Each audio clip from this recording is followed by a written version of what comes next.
नमस्कार, स्वागत है एक बार फिर से आप सभी का आपके अपने चैनल हनुमान सेवा परिवार में। आशा करते हैं प्रभु श्री हनुमान जी और परम पूज्य गुरुदेव बाबा नीम करोली महाराज जी आप सभी भक्तजनों पर असीम कृपा सदैव बनाए रखें।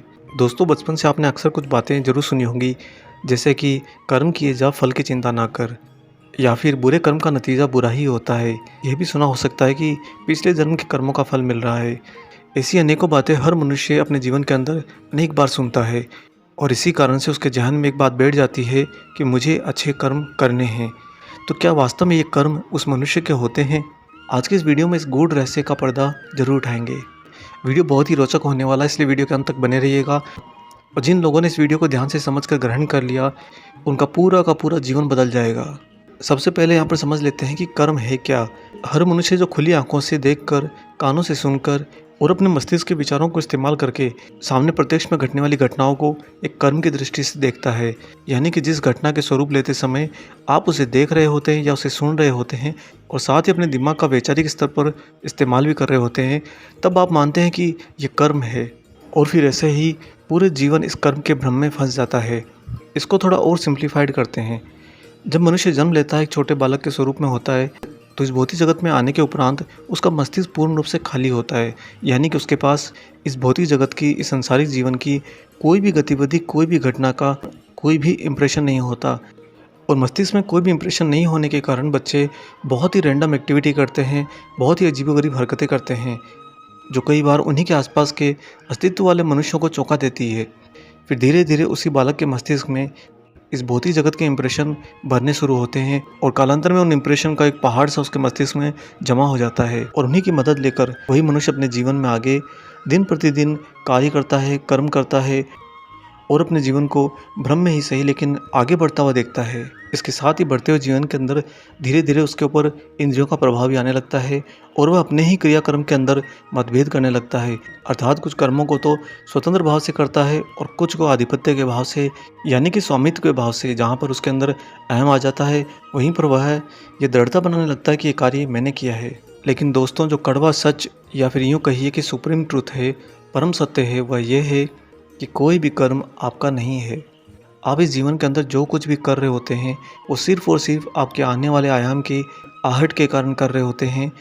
और हम इस भौतिक जीवन में आने वाले सारे आयाम के किसी भी संकेत को इस शारीरिक स्वरूप से कभी नहीं समझ सकते। इसीलिए हम पर यह भ्रम हो जाता है कि हम ही कर्म करते हैं या फिर कोई कर्म हमारा है। अब आपके मन में एक प्रश्न जरूर उठेगा कि अगर हमारे सारे ही कर्म हमारे आने वाले आयाम की आहट होते हैं, तो फिर वह आहट हमें क्यों नहीं सुनाई देती? हम क्यों उसके संकेत को नहीं समझ पाते? इससे तो हमारा ही जीवन सरल होगा। तो क्या ईश्वर ये नहीं चाहते हैं? और यहाँ पर आपके प्रश्न के हल के लिए एंट्री होती है माया की। माया आपको ऐसे एहसास में लेकर जाती है कि जब आप कोई कर्म कर रहे होते हो, वो कर्म कौन से आने वाले आयाम की आहट है, इस बात को आपको पहचानने नहीं दिया जाता। हाँ, ये बिल्कुल असंभव भी नहीं है कि कोई भी मनुष्य इस बात को न समझ पाए। जब आपको आपके इष्ट और आपके गुरु के द्वारा चेतना का उच्चतम स्तर दिया जाएगा, तब आप स्वतः ही इन घटनाओं को खुली आंखों से भी देख पाएंगे और समझ पाएंगे। ये रहस्य हम आपको इसलिए साझा कर रहे हैं क्योंकि ये सब कुछ हमने प्रैक्टिकली अपने जीवन के अंदर परखा है और स्वीकार किया है।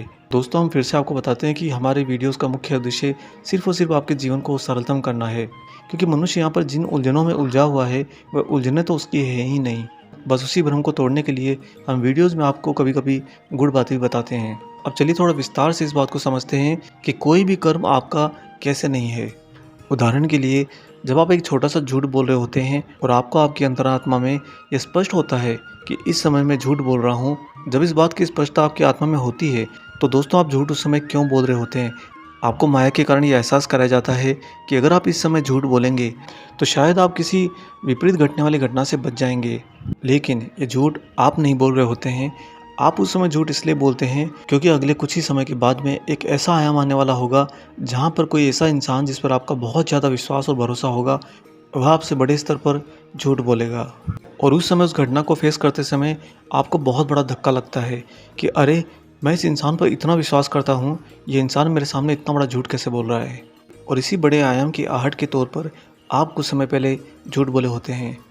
यानी कि जीवन के अंदर जितने कर्म आप करते जा रहे हैं वो किसी न किसी बड़े आयाम की आहट होता है। और वह जो नेक्स्ट आने वाला आयाम होता है वह तो पहले ही रच दिया जाता है। जैसे कि जब कोई मूवी आती है तो उसका ट्रेलर लॉन्च होता है, आप ट्रेलर देखकर और उसके बावजूद भी आपका मस्तिष्क आपको यही कहता है कि यह मूवी आने वाली है, परंतु वास्तव में तो वह मूवी आने वाली नहीं अपितु वह तो पहले से ही बनकर तैयार है। बस उसकी झलक के तौर पर आपको ट्रेलर दिखाया जाता है।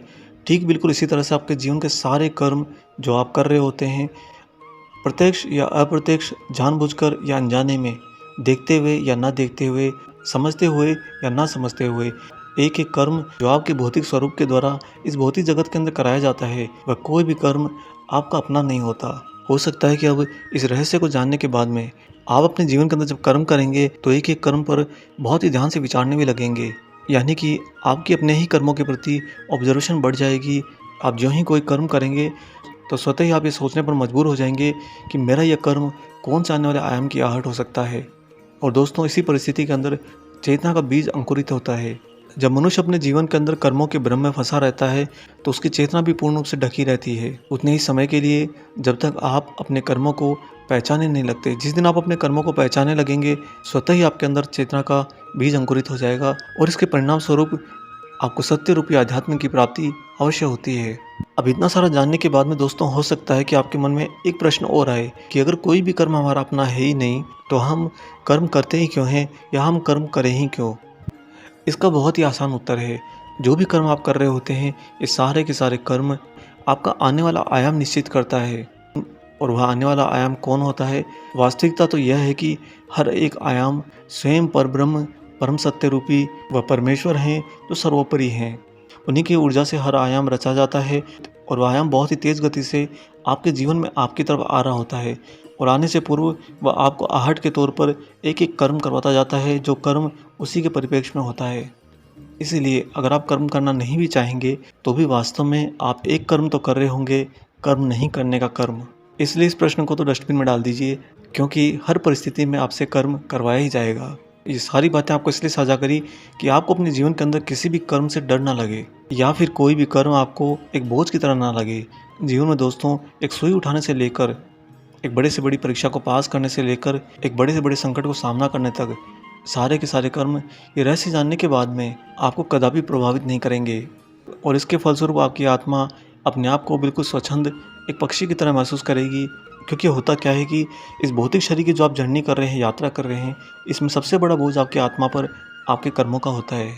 और वह इसलिए होता है कि निरंतर आपका मस्तिष्क उन कर्मों के भ्रम के कारण आपके मन को कचोड़ता रहता है। इसके फलस्वरूप आपका मन आपकी आत्मा को बार बार ये शिकायतें करता है कि इस कर्म में यह हो रहा है, उस कर्म में वह हो रहा है। सारे कर्मों के उलझन से बाहर निकालने के लिए ही आज हमने आपसे इतनी महत्वपूर्ण जानकारी साझा करी है।